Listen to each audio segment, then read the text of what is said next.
This week on the GameCritics.com podcast, we take a look into the future, all the way to the year 2009.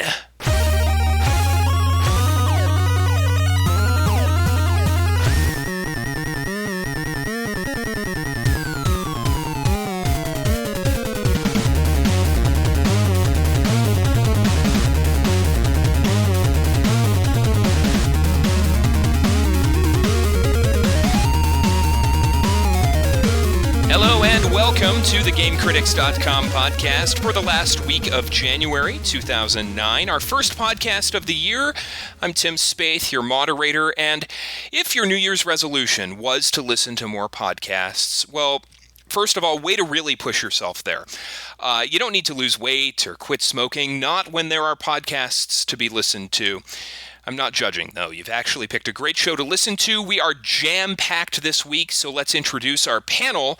It's the founder and editors of GameCritics.com, and we will start with the aforementioned founder, Mr. Chi-Kong Liu. Hello, Chi. Hey, Tim. How's it going, man? Just trying to keep warm out here in New Jersey. And how are you succeeding at that? Not bad. We just had a new thermostat installed and hoping to save some money. Actually, the bills have been killer out here. It's horrifying here in Chicago, too. I'll forget it. Okay. Sorry. Hey, let's talk about thermostats some more. I was going to talk about one, too. Heating and cooling. We're your number one source for heating and cooling information online.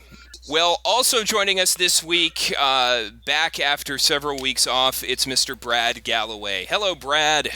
Hey, Tim and everybody else. It's good to be back. I don't know about you guys, but I notice I get thrown pretty well out of my groove at the holidays. And so now that things have kind of settled down and all the relatives have gotten out of town, I'm ready to get back to business. Yeah, hear. Hear. And unfortunately, I have relatives listening to the show, so I can't make the disparaging marks that I want to make about my relatives, but alas, well, I guess I just did. Okay, welcome back, Brad. Also joining us this week, it's Mr. Mike Bracken. Hello, Mike. Hey, Tim. Hey, guys. How's it going? It's good to be back. I've been gone for a while. I not only had the holidays, but I had the double whammy of Christmas and a cross-country move from California back to Florida. So I'm finally starting to get stuff out of boxes and onto shelves. So it's good to have the holidays and the move over. Let me ask you this. What was the first game system you hooked back up? The 360 went first because I had some review stuff I needed to do on the 360. But the first thing was the PC so I could play World of Warcraft. Oh, you junkie. Yeah, couldn't be without WoW for too long. And for the folks who've been keeping track of your progress, can you give them a quick 15-second update?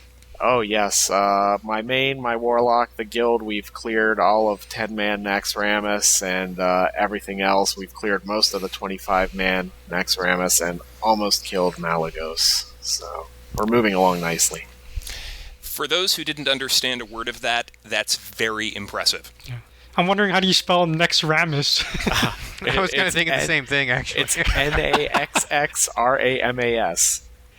Okay, gotcha. Those in the know just call it Nax. Yeah, we just call it the Nax. All one word.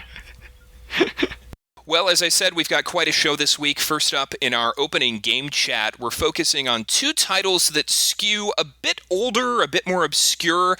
Brad is going to tell us about Carnival Showtime, which is an Xbox Community Games title. And then Mike's going to share some thoughts on Midnight Club Los Angeles.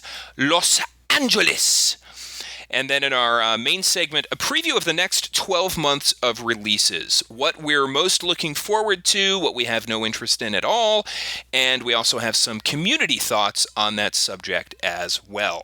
But before we get to any of that, we want to take a moment and, I guess, eulogize Electronic Gaming Monthly, the granddaddy of video game magazines, was shut down earlier this month when UGO, which is owned by the Hearst Corporation, purchased the 1UP network from Ziff Davis and chose not to purchase EGM.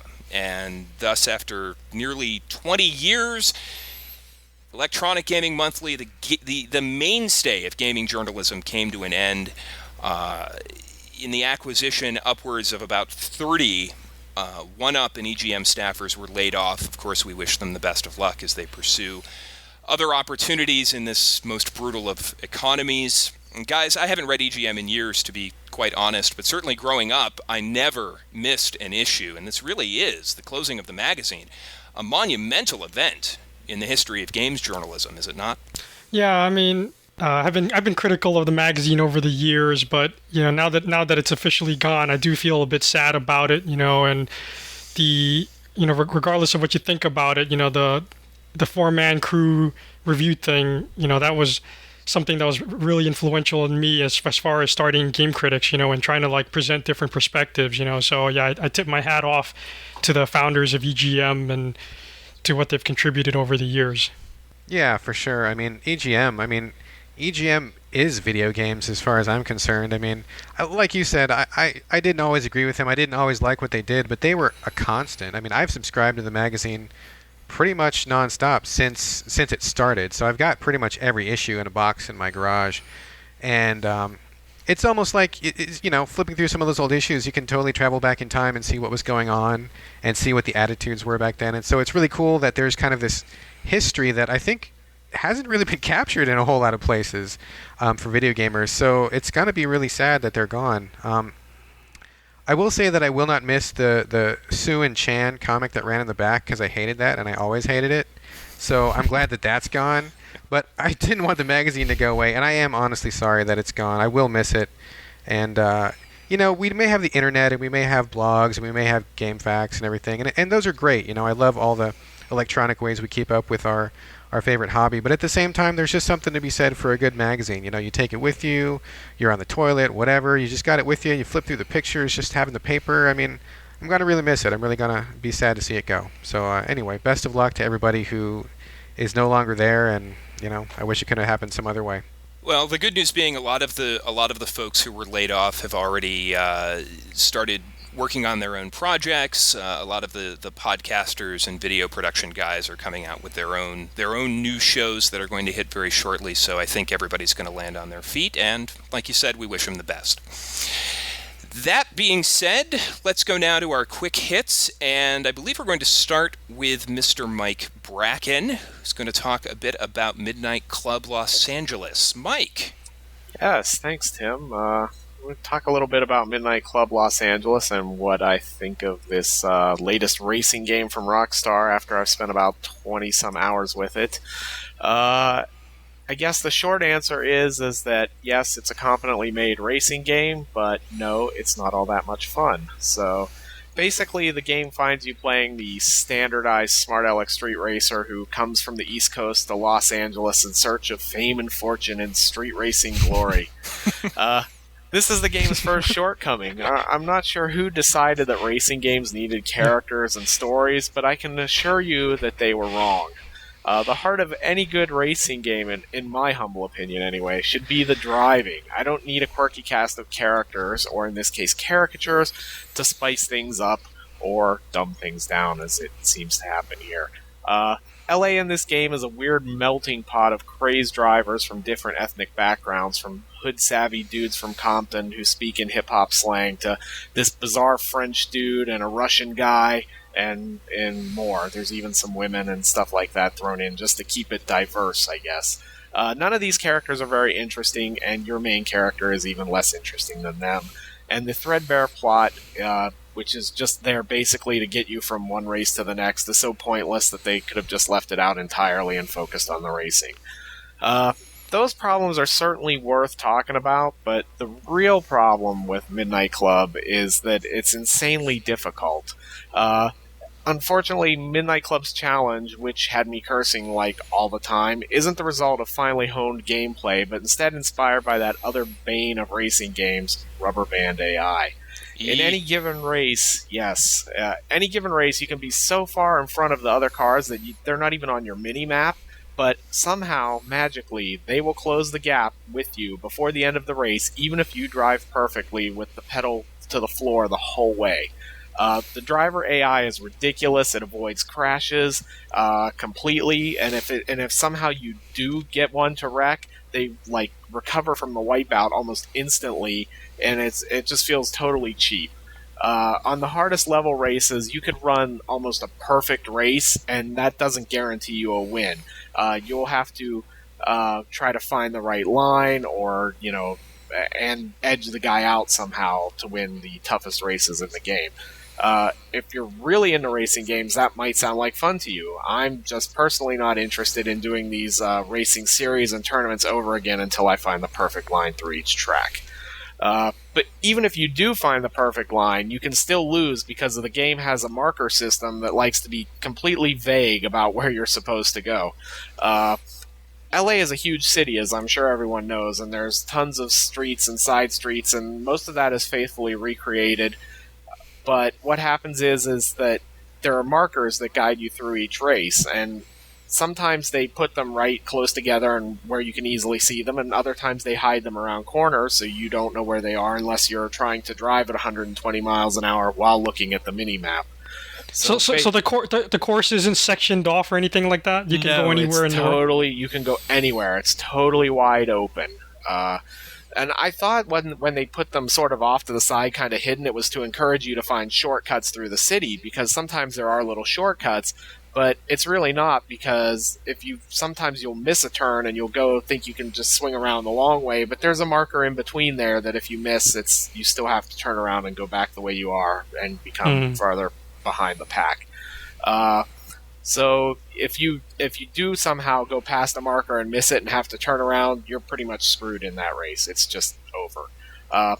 And needless to say, the AI never misses a turn. And this is really fun when you're in a race for pink slips where your car is on the line. There's nothing quite like losing a race in the last turn because you missed it and your $120,000 sports car is now gone. And the game makes it even worse because there's no way to cheat, like to go back to your last save. It's all auto-save, so you can't quit the race or go back or anything. That car is just gone. You have to get another car and try to win that car back if you want to get it back again. Not a whole lot of fun. According to what I've heard, this is actually supposed to be a little easier than some of the earlier Midnight Club games. The progression is set up so that you can actually keep advancing through the game even if you can't beat the harder races, because you can keep doing the easier races for more rep and money to buy better cars and better parts. That may be, but all I can say to that is thank Christ no one ever sent me a review copy of the earlier games, because if they were harder than this one, I would have ripped my hair out in frustration at some point. And the last little bit about it is that Rockstar apparently has heard that this game is really hard, because there was a patch for the title that came out a few weeks ago, and you never really know on Xbox Live what the patches are for. They don't tell you. But according to the internet buzz about it, this new patch made the game a little more forgiving, and I think it actually did, because the green and yellow level races do feel easier. The orange ones are not as hard as they were. They're still hard, but the red races are still a bend over and get ready to take it up the butt proposition totally, because the game will ream you on the red races. Basically, I understand that there are people out there who enjoy this franchise. You don't get this many games in a series if people aren't buying it, and most people buy games they like, so somebody obviously loves Midnight Club. That being said, for me personally, Midnight Club Los Angeles hasn't been a whole lot of fun. There are moments where it starts to be interesting, but those instances are then stomped out like a narc at a biker rally by the lame story interludes, the cheap AI, and the ridiculously difficult driving and course design. Think long and hard about your level of patience before you pick this game up. So I like to see the Metacritic quote say, bend over and take it up the butt. Yeah. It just is. Anytime I get into a red race, I just know I'm screwed. I could be out in front, I could be winning the whole way. Somehow I'm going to lose that race, though. It just never fails. And I don't think it's that I'm terrible at the game or anything like that. I think every review out there, everybody I've ever spoken to about the game since I've been playing it has said, yeah, it's just really hard and cheap. So, I mean, the game sounds like every other racing game, that preceded it. What was supposed to be the selling point of this one in particular? That's a good question. I've never played the earlier ones. To me, it's just like the whole Need for Speed when they went to the tuner underground drifting stuff. It's just another kind of street racer with a lot of cars to buy and a lame story about being a street racer. I don't really see what's supposed to set it apart. I mean, I'm not saying I hated the game. There are just times where it's so cheap it pisses me off to no end. So, really, really rough experience. It's funny you say that, Mike, because that really echoes my experience with most racers. I find that you have to be a really specific kind of gamer to really get into racing games, because I do think that the frustration level is a lot higher. I mean, for me anyway, is a lot higher in racing games than it is in other games, because like you said, you have to often be very perfect, or the AI is noticeably very cheap, and so I tend to stay away from those games like that, and it sounds like they haven't really improved on the formula much, so I'm glad it passed that one up. Definitely not. You would think by this point we'd have gotten past rubber banding the AI guys back to the front, and they sort of did by making them so perfect that they never get far behind. So, but if you somehow do luck into mashing up the three other guys racing you, and they get stuck behind you, they're going to catch up before the end of the race, no matter how good you are anyway. So it's frustrating. Mike, have you played Burnout Paradise? Yes, I have. I'm wondering how that compares to this. I like Burnout more. Burnout is one of those I'm not a big racing game guy, but the times I have played Burnout, I just like to play the crash mode, where you get all the money for causing the most damage and everything. I think Burnout has a better sense of speed, like how fast you're going, whereas and in Midnight Club LA, you know you're going fast, but unless you hit the nitrous, the NOS stuff, you don't really feel like you're going that fast, whereas this is a little more of a balance.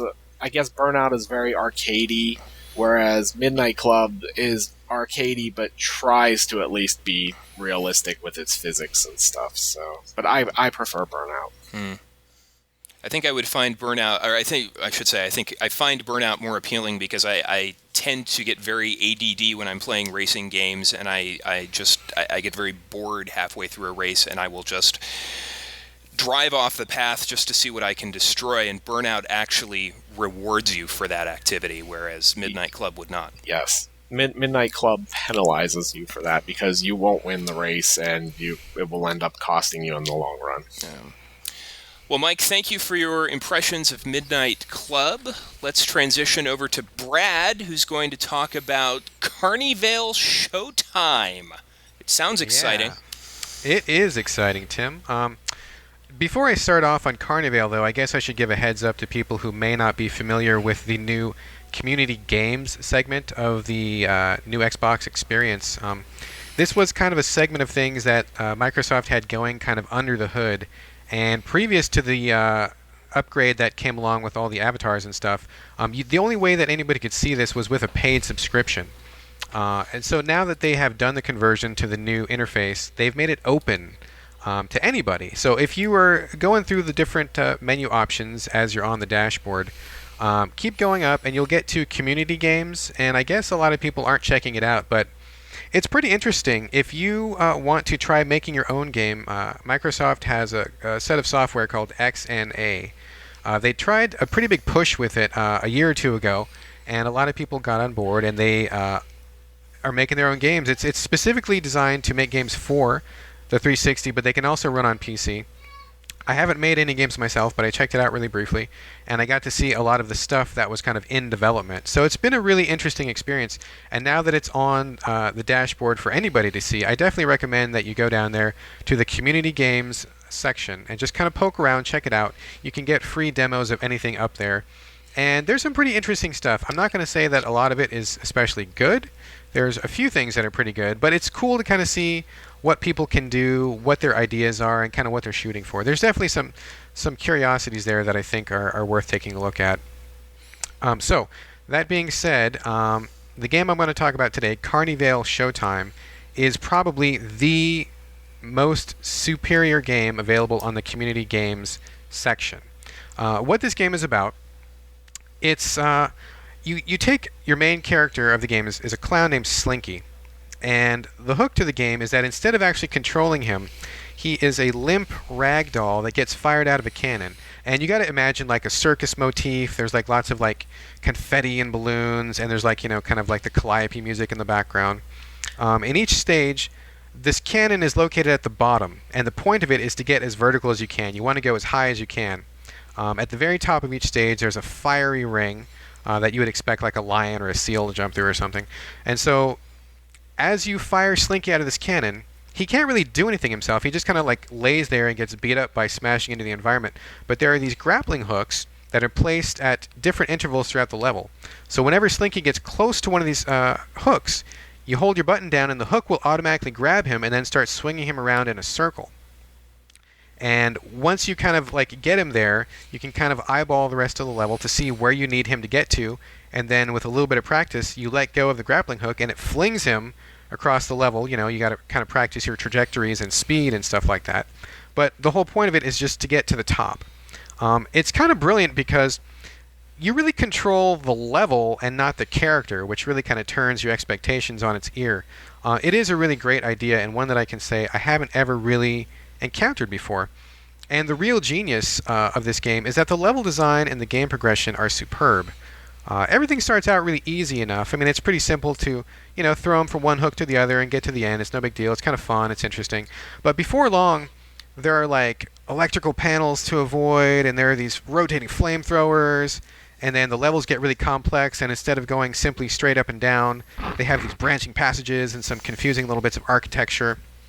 But to keep pace with this, the developers have included a series of abilities that Slinky can do. He can do like little air dashes to extend the height or length of his jumps.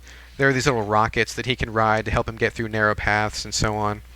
Every time you get one of these powers, it's really perfectly placed because you feel like you've just about mastered everything and you think you got a grip on it, and as soon as you think you do, they throw something else in the mix.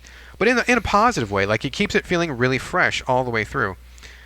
So that in itself is a pretty winning formula, but what really puts Carnivale Showtime over the top is the presentation and craftsmanship that went into it. The graphics are absolutely top-notch. The menus, the control system, everything is totally polished and refined. I mean, the music's great, the art direction is beautiful, there's even a whole wealth of extras. There's like a level creator, and although community games are not allowed to have actual achievements, they have actually taken the time to put in these fake achievements that you can go for, so it still feels like you're playing a totally polished 360 game. I mean, Carnivale Showtime is the total package when it comes to what I look for in download titles. I mean, it looks great, it controls great, it's got a great, really original premise. There are no cut corners, no rough edges.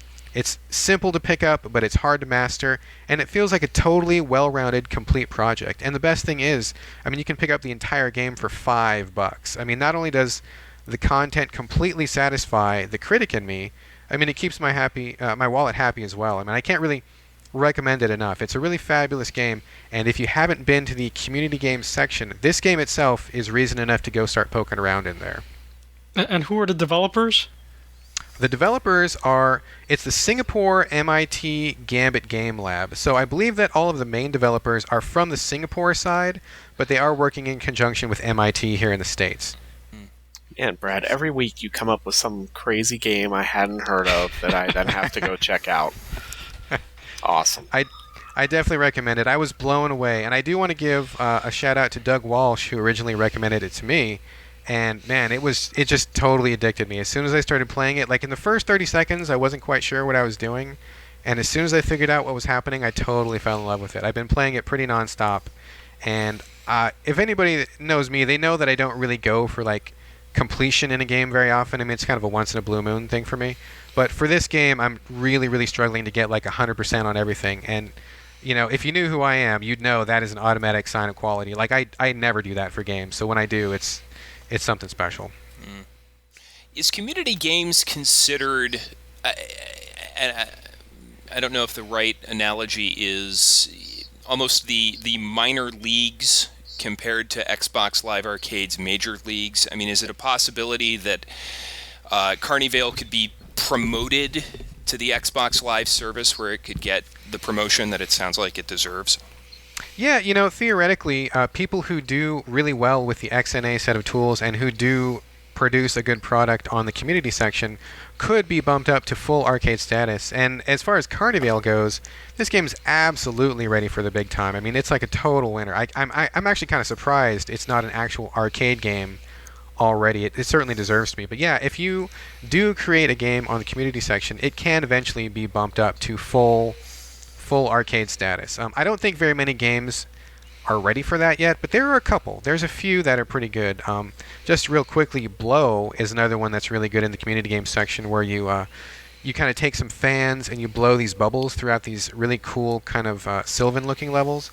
It's another real winner, and I'm surprised that one is not in arcade yet too. But it's pretty cool. If you've got any interest whatsoever in games development or just in the really indie, small-scale side of things, there's some pretty interesting things happening there. Fantastic. Well, Brad, thank you as always for uncovering a hidden gem for us. That's going to do it for our quick hits. Up next, 2009, the good, the bad, the indifferent. We'll be back in 30. Stay with us.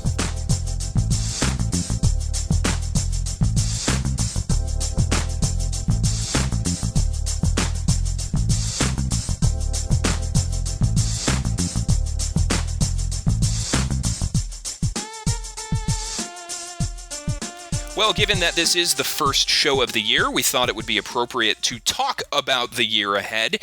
It's got kind of a different feel to it, I think. Not as many surefire blockbusters, a lot of unanswered questions, so let's get right into it. We've got a letter from one of our listeners. Hargrada talks a little bit about what he thinks is going to happen next year, and I'll quote a bit of his post here. He says, from glancing at any potential release lists, 2009 is looking like a much better year for both the Wii and the PS3, as both systems have at least 5 exclusive games he's looking forward to trying out. He says the PS3 will get a price cut but remain in third place sales-wise, while the Wii will continue to cement itself as the true successor to the PS2. Sees downloadable game prices continuing to rise throughout the year as more games come out at the $15 price tag. He says we will not hear anything about the next generation of consoles, but if we do, it will come from Microsoft first. And finally, he talks a little bit about games. He says, asks us, what do we think about 2 upcoming games from Blizzard, StarCraft 2 and Diablo 3? Which one will we see first? And will it be this year? So we thank Hargrada for that. Mike, you and I seem to be the Blizzard guys. Do you have a vote for StarCraft 2, Diablo 3? Do you think either is going to happen this year? Yeah, I would be kind of surprised if at least one of them didn't make it out this year, because I know Blizzard hasn't just released Wrath of the Lich King late last year, so they're not going to have a new World of Warcraft expansion this year, I wouldn't think. So they're going to want to put out one of those games this year. My vote would probably be that we'll see StarCraft 2 first, but personally, I'm more looking forward to Diablo 3. Yeah, I would agree with that. It's interesting to me that right now, as we record this, Blizzard is developing arguably 4 of what will likely be the best-selling PC games of all time. StarCraft 2, Diablo 3, whatever the next WoW expansion is going to be. And then they also have an unannounced next-gen MMO in development. And it seems extraordinary to me that these 4 games are in development simultaneously, that they have the resources for that. But I have to think that they're going to spread out the release dates on those, because they have largely the same audience, and that is, Blizzard fans. So I think you're right, though. I think we'll see StarCraft 2 this year. Nothing else until 2010.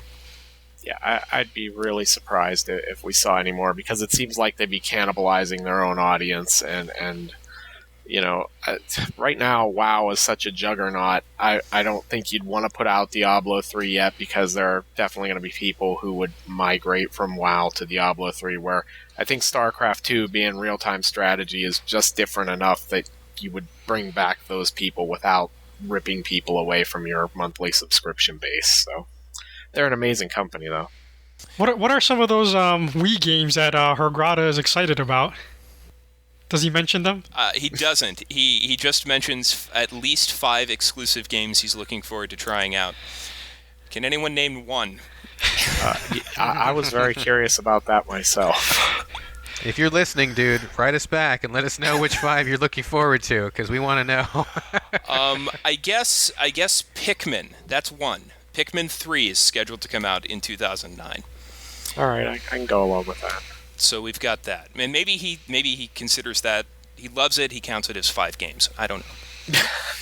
Yeah, I just don't see what the prospects of the Wii are at this point. Everyone's down on the controller. They need to release an update just to the Wiimote just for more accurate, motion sensing. Oh, well, there you go. The sequel to Wii Sports is coming, I think, in first quarter. Wii Sports Resort, right. which has the Wii Motion Plus attachment. That's going to be huge. I mean, that's going to just be a massive seller, I have to imagine. I have to be honest with you. When I think of my definition of hell, it would be being trapped somewhere with only a Wii. I was going to say real quick, I would be kind of curious to see what you guys think about the order of the consoles. Like, how do you think the consoles are going to play out next year? Do you think the current Wii-dominated landscape is going to persist, or do you think there might be a shakeup? I mean, personally, I think just based on the numbers, and I think the way that Nintendo has kind of positioned itself, the Wii is going to maintain its momentum. But I think for gamers like us, kind of like you said, Mike, a Wii-dominated hell would be a place I never want to visit. The 360 for me is really the number one right now. I have a Wii, and I have a PS3 and all that, but I barely ever touch the Wii, and the 360 gets like the lion's share of my game time, and I kind of think it's going to continue into 2009. The Wii maybe dominating the sales charts and moving the hardware, but in terms of actual games that I want to play and the games that I think most serious gamers are going to be playing, I think we're probably going to be sticking to the 360. What do you guys think?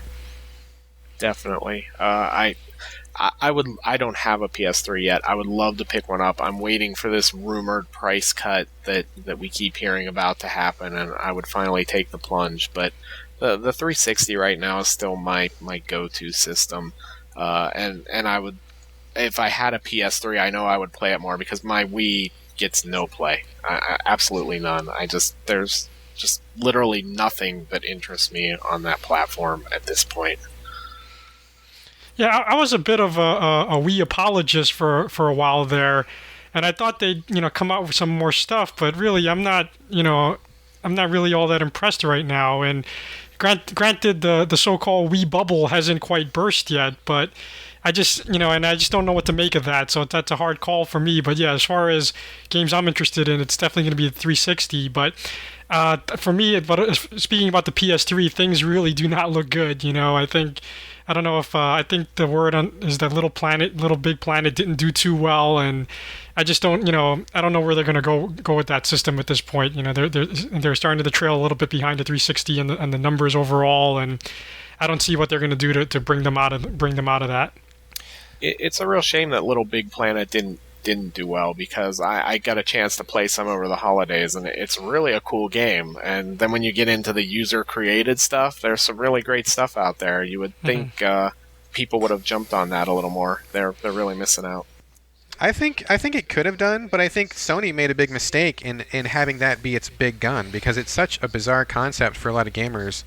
Like, you're not going to buy Little Big Planet when there's like Gears of War 2 or Fallout. I mean, it's, I think most people look at Little Big Planet and they're like, what the hell is this all about? It's Sackboy, it's cute, you make your own levels, I think Sony would have been way, way, way better off if they had Little Big Planet as maybe a download instead of this whole home debacle, or if they had maybe priced it at like $20 just to get everybody on board with it, I mean, because, I haven't bought it yet, and I haven't even played it yet. I played just a couple minutes of a demo and stuff.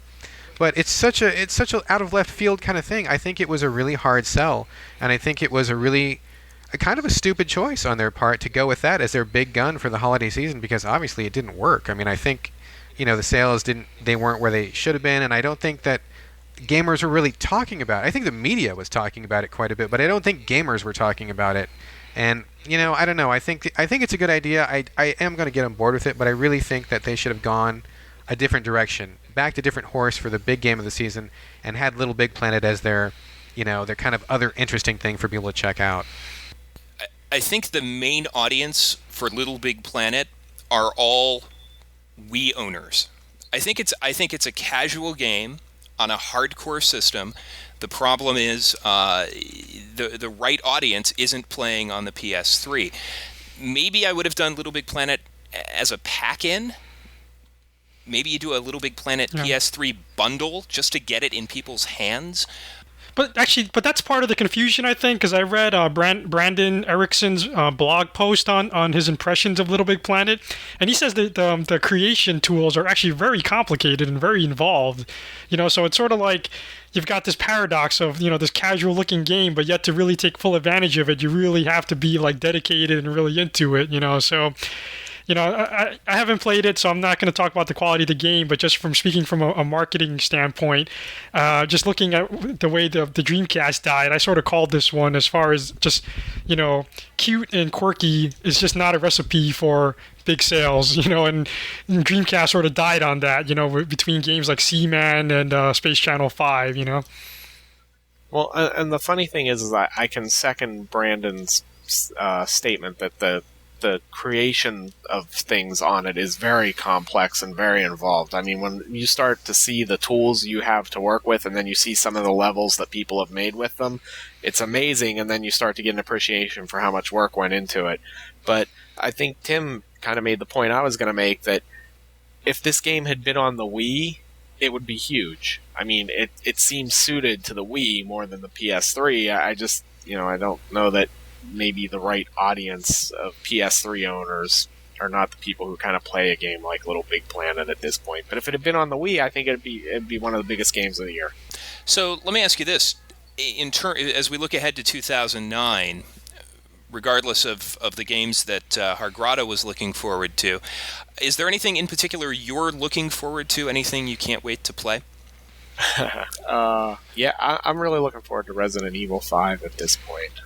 Yeah, Resident Evil 5 for sure. I'm really stoked for new download content for Fallout 3 and Mass Effect. I mean, I think the downloads for those two games are probably my most wanted thing right now. But there's a slew of other titles I was kind of looking at. I don't have them offhand, but yeah, Resident Evil 5 and I'm actually really looking forward to Killzone 2.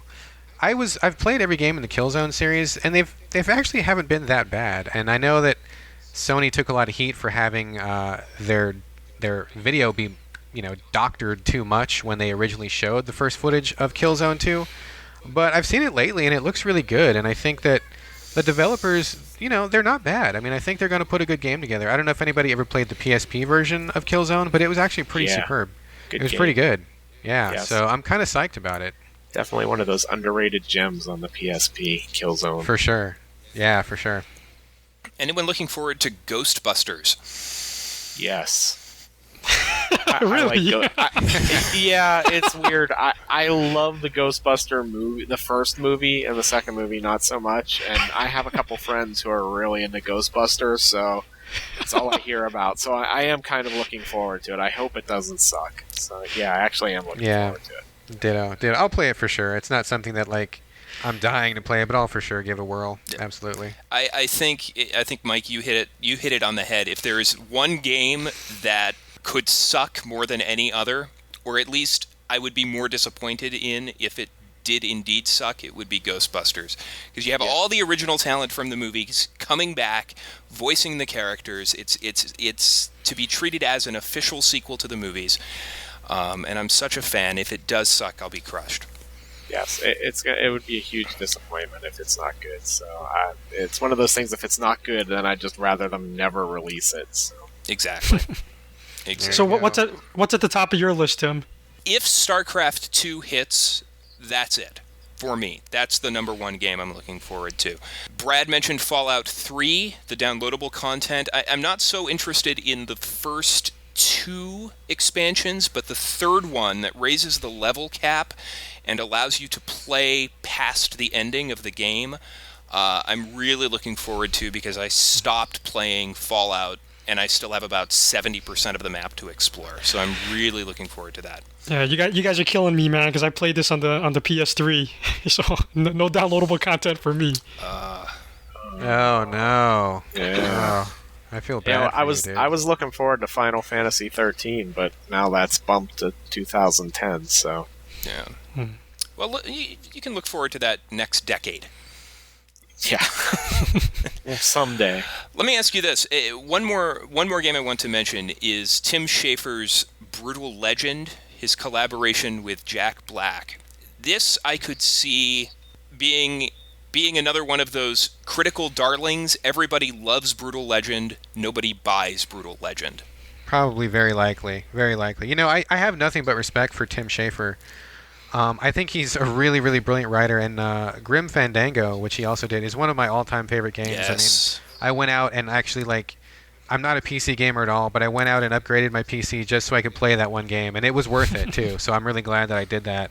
But truth be told, I hated Psychonauts. I know that critics loved it. Every critic except me loved it. But I hated it. I thought it sucked, and I thought he was really off his game, and it was a big disappointment to me. So I hope he gets his mojo back for Brutal Legend, but again, regardless of whether he gets his mojo back or not, I do kind of have a feeling that it's going to be one of those quirky, weird, people don't know quite what to make of it, and it's probably going to be too smart for a lot of people. Like, I hate to say that, but I think a lot of Schaefer stuff kind of hits above most people's level of grok, and I don't know. I think it's not going to do that well, but it'll probably be really cool for the 27 people who buy it. So, you know, I've been a really big fan of Disaster Report on the PS2, which is a game about people surviving a natural disaster.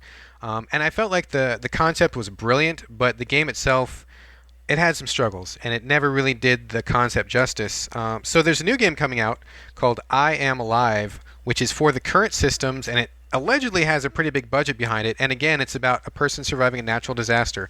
So that to me is something that really could bear some more exploration. I'm pretty psyched about that. I'm also really looking forward to Deadly Creatures, which surprisingly enough is on the Wii. It's a game where you alternate levels between being a tarantula and a scorpion, not giant or mutant ones, but just regular arachnids, and you go through the desert and you sting and bite stuff, I suppose, but just the idea of being these bugs in a desert is kind of interesting to me. I'm also really looking forward to Infamous from Sucker Punch. It's kind of an open world game where you play a guy who develops these electricity based powers. I don't really know a whole lot about it, but I love every single game that Sucker Punch has done. I think they are an absolutely gifted studio. They have not made a bad game yet. So I'm really looking forward to that. I'm looking forward to Alpha Protocol, which is kind of I've heard it be described as Mass Effect, but with spies instead of in outer space. So kind of an openish RPG where you play a secret agent.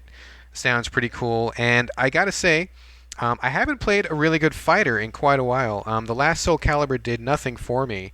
So I'm really kind of stoked for Street Fighter 4. I think the approach of the 2.5D is probably where the sweet spot is going to be for fighters in the future, and it looks really good. So that's my hot list for '09. Mike, what about you? Quite a few things. There's the big gun Resident Evil 5. I missed out on the PC version of the RPG last year, The Witcher, which is now coming to the 360 apparently, hopefully this year. I'd like to check that out. Lots of RPGs for me, actually, because I'm a big dork. Fire Emblem Shadow Dragon, Dragon Quest V, Dragon Quest IX, Dragon Age. I've got all the dragons covered. Dragon Age is BioWare's latest. And then Phantasy Star Portable on the PSP because I love Phantasy Star, and I'm really, really hoping that we get the English language version of Phantasy Star Zero on the DS because it's like Phantasy Star Online except on the DS, and I love Phantasy Star Online. So that's what I'm looking forward to this year. A lot Nice. of RPGs. Chi, what about you? I'm looking forward to Dynasty Warriors Gundam 2. I got to get my Dynasty Warriors fill in there. And actually, I'm excited about Street Fighter 4 too, but I'm even more excited about UFC 2009 Undisputed, which is going to be the first mixed martial arts game since Pride FC on the PS2, and that's been a long, long time coming. Mixed martial arts has really blown up in recently, and there hasn't been a good video game, and the video that's been coming out on that has looked amazing, and it's made by THQ, the guys that did the Pride game, so I'm really looking forward to that one. Well, on my list, I've got Bionic Commando. Was not a huge fan of the Rearmed remake, but the new full 3D next-gen version looks great. Looking forward to the new Aliens game. There's a new first-person shooter called Colonial Marines. I know the Aliens pedigree has been somewhat mixed in the world of video games, but I have high hopes for this one. In just a couple weeks, Sonic's Ultimate Genesis Collection is coming out. I've never played Phantasy Star 2, 3, or 4, and all of those are included on the disc, so I'm looking forward to that.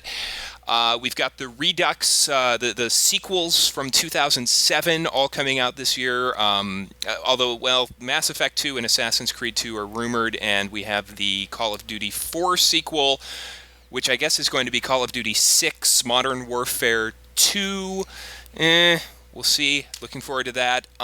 Two games I'm not looking forward to. Dragon Quest IX. Sorry, just too old school for me. And Sims 3. I think it's going to bomb. Granted, Sims 2 is the best-selling PC game of all time, but I don't think Sims 3 is going to be well received at all. Just a prediction. We'll check it in a year to see if I'm right. So, good list. Have we covered all the bases? Did we forget? Oh, I missed. I'm looking at a release list right now. Bob Ross, The Joy of Painting, coming to the Wii this summer. Wait, don't forget it. You can make happy little trees. Happy little trees. Don't forget about Grey's Anatomy for the Wii also. Oh, Well, I'm waiting for Math Blaster in the Prime Adventure. You know, Prime kind of being a play on a math concept there. That's going to be awesome. Awesome game. I'm looking forward to Grey's Anatomy because, as the ads for that show will tell you, it is indeed humanity's greatest achievement. All right. Well, that will do it for this week's Game Critics. Let me start that over. That'll do it for this week's GameCritics.com podcast. As always, we appreciate your feedback, so please feel free to leave it on the Game Critics discussion forums, or if you're a more private kind of person, send an email to podcast@GameCritics.com. Remember, you can subscribe to the podcast via iTunes. Just do a search on Game Critics and subscribe today. Gentlemen, glad to be back in the saddle with each of you, and thank you as always. Oh, thank you, Tim. Thank you, Tim. Mm-hmm. Absolutely good to be back. Looking forward to another great year of podcasts, and that will do it for this edition of the GameCritics.com podcast. We will see you next week. Bye-bye.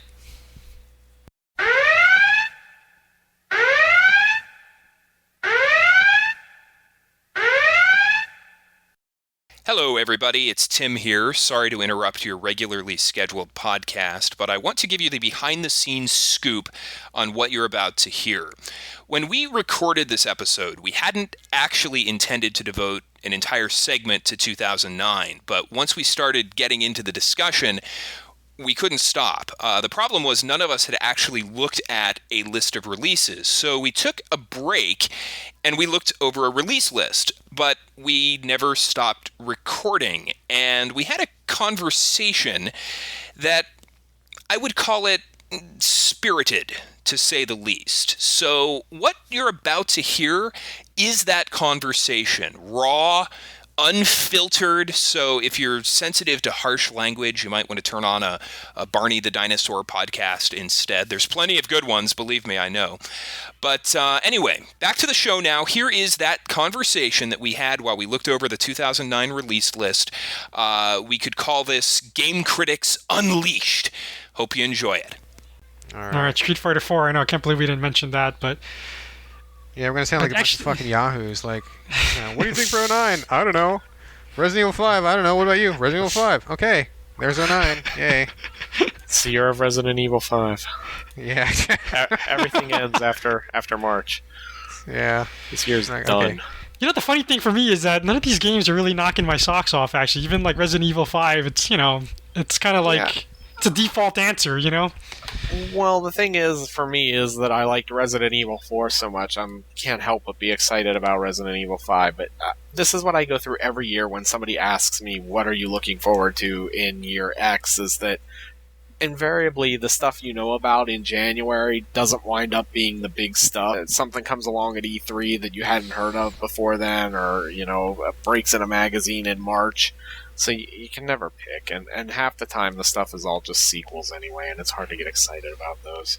I got 4 to talk about here. I can do I Am Alive, Deadly Creatures. I'll mention Street Fighter 4, and I do want to throw a shout out for Infamous from Sucker Punch. So that'll be plenty, I think, for me anyway. Sims 3. If anyone has something to say about that. I didn't even play Sims 2. Nah. Yeah. Oh, really? I hate the Sims, dude. I suspect Sims 3 will... it's hard to predict. I don't think it's going to do as well as...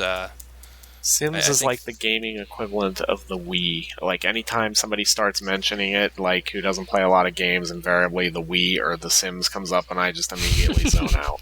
Yeah. Yeah, I hate the Sims. Fuck the yeah, Sims, dude. I no interest. It's actually not that. It's not that bad, actually. I mean, my wife and I played the original, and it was actually pretty fun.